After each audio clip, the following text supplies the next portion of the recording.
พอใบใหม่มันเริ่มแห้งนะทุกคนมันก็ไหม้ล่ามไปเรื่อยนี่นะนี่ยังไปไหวทุกคนนี่มันแห้งเนาะ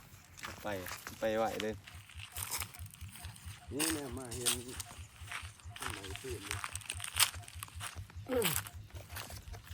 ใส่ไหม้เบิดแบบงัวบ่มีหยากินนะบ้านนี้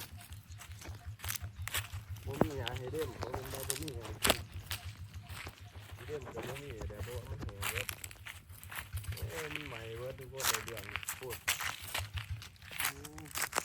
สงสัยเขาจูดต่อนะทุกคนเขาจูดเถอะเพราะว่ามันเป็นแบบไฮเขาอยู่ทางเขาจูดเถอะแล้วมันสีลามมาเรื่อยนี่นั่นห่วยต้นไม้ตัวนี้สิลมเลยไฟยังอยู่ใครเนี่ยแต่ว่า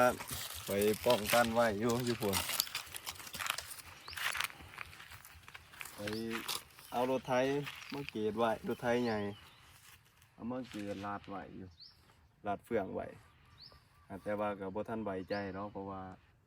บางทีมันมีลมมีอย่างมันเต้นไปเลยได้ไฟอย่างนี้